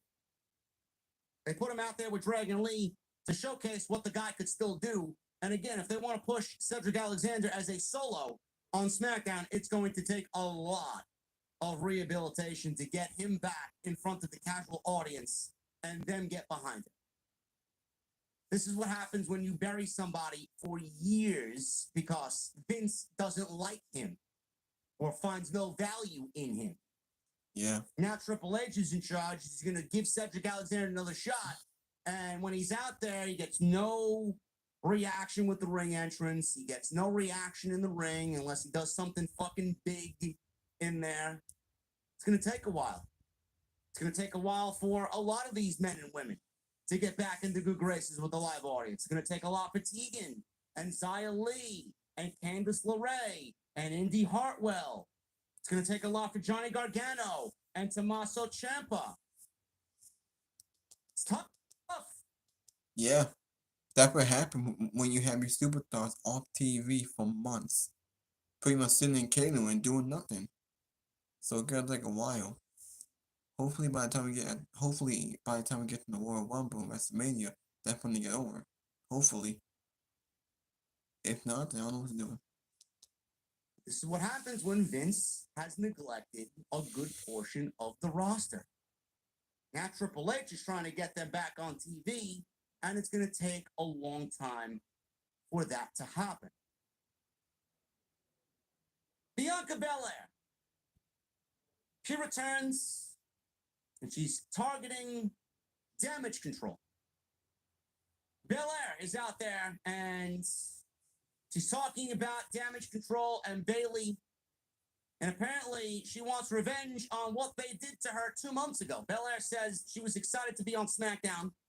Belair said she was just getting started because while she was away, she only had one thing on her mind: revenge. From there, she threw it to a video package of her being attacked by Damage Control 2 months ago. Belair said it hurt to watch that replay back again. Belair said for the first time she was out and she sat at home with nothing but her thoughts. She said she thought about how she could make Damage Control pay. She said she couldn't let it go. Belair said for the first time in her life, she was consumed with vengeance. Belair says she has a plan that she took to Nick Aldis earlier. As a result of the meeting with Nick Aldis, Belair is getting a rematch against Io Sky at Crown Jewel for the WWE Women's Championship. Belair also said she will face Bayley next week on SmackDown. Bayley says she will take out Damage Control one by one before she reclaims her title, and she slammed the microphone down in a fit of anger to end the segment. Now, I'm actually kind of worried about Bianca Belair and Io Sky, with Bianca Belair retaining, or regaining, I should say, the title over Io. Now, I know a lot of fans don't want to see Io drop the title, but this is the most dangerous that the title will really feel being dropped off of Io at Crown Jewel. I don't see, maybe Charlotte gets involved. I don't know. I mean, they got that Charlotte card that they could actually play. She got screwed over last week. She doesn't want Bianca winning the title and coming back and getting a championship match when she feels that she should be the champion after what happened last week. We may get a triple threat of sorts. This may lead to War Games. I don't know. The men's War Games match seems valid. Seems like there's a reason as to why that match is happening. The women, I would not force a War Games match at Survivor Series. I would not force a women's War Games match at Survivor Series. And if it does, it'll end up being Damage Control, and then they got to go find two partners.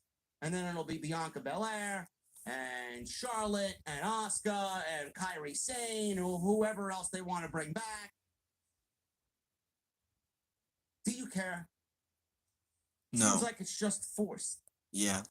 Now, if you want to do a regular Survivor Series 5-on-5 elimination and really play up to the old school homage of Survivor Series, fine.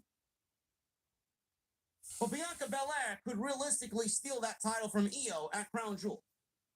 Exactly. But Charlotte is the wild card from stopping that of happening.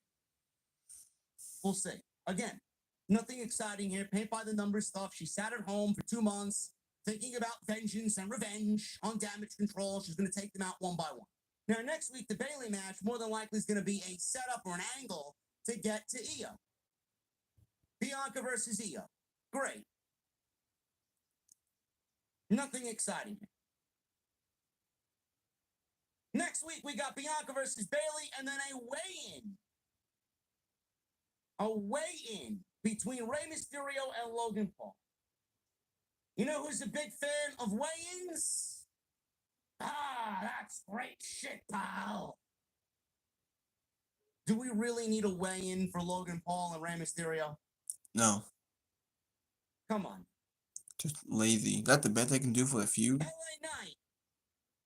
He goes one-on-one with Jimmy Uso in the main event. Smackdown. Not bad. I just don't give a shit. I don't. They started the match. They start trash talking each other. They're locked up. Jimmy knocked LA Knight down.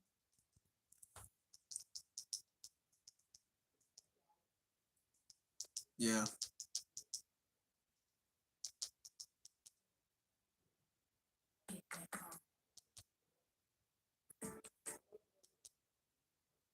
I wish he'd stop doing it, but he's never done it. Best moonsault. There have been some great moonsaults. You know what a great moonsault is? The match. So we go from the superplex into the BFT. 1, 2, 3. LA Knight gets the victory over Jimmy. Yeet. After the match, Roman Reigns tried to attack LA Knight from behind, but LA Knight sidestepped him, hit the BFT on Roman Reigns.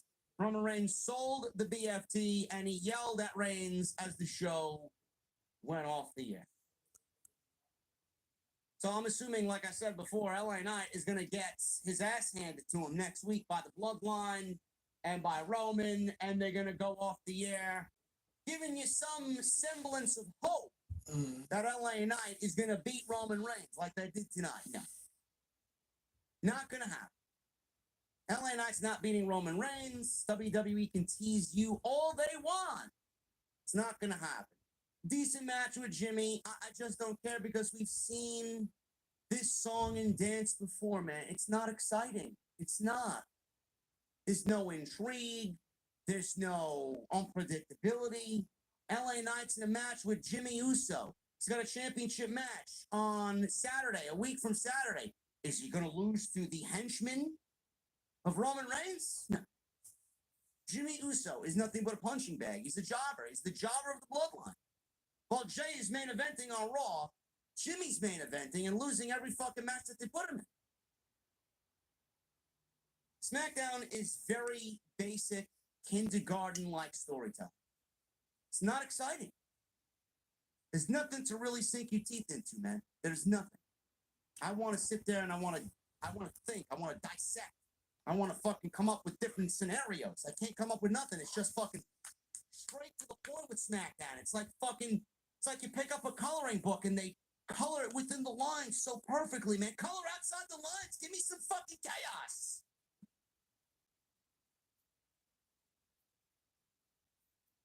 Anyway, we're going to get into the super chats in just a little bit. Want to thank you guys for joining me on the podcast tonight. Please hit that thumbs up. Would love to see another 100 likes on tonight's stream. Can we get 750 likes on tonight's Smackdown post right here on OTS? Make sure you guys follow me on social media at JDFingerLine206, Twitter, Instagram, TikTok, and Cameo. Hit that subscribe button down below. Turn on the bell for notifications. And make sure you guys go out to have a great winter season, man. When you guys don't want to cook anything, when you guys want to sit there and game and have those long sessions when it's fucking frigid outside and there's nothing going on, and you're going to give yourself some nice, nutritious meals along the way, Factor's got you covered, man. Make sure you go check out Factor, tonight's sponsor right here on OTS. Guys, I can't even begin to tell you how many times I've sat in this chair in front of this microphone and I've been... Oh, wait. Oh, wait. Hold on. Anyway, this is Mr. Blackhammer, 2021. Hit that like button, leave a comment, please subscribe to my channel. Let me know in the comment section below if y'all want to see more. Thank you for watching. Thank you for all the support. I will be back with more. Until next time, this is Mr. Blackhammer.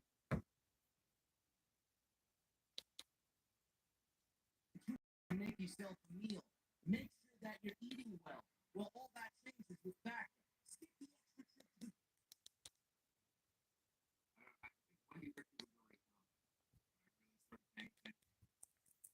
Yeah, so I'm gonna end the video in like a few seconds. Hit that like button, leave a comment, please subscribe to my channel. My video is sponsored by Solid Walker Sound Off, Fightful Pro Wrestling, Lee Salcedo, The Wrestling Inc., the JD from New York, the Just Alec, the Do My Work commentary. It was a very good.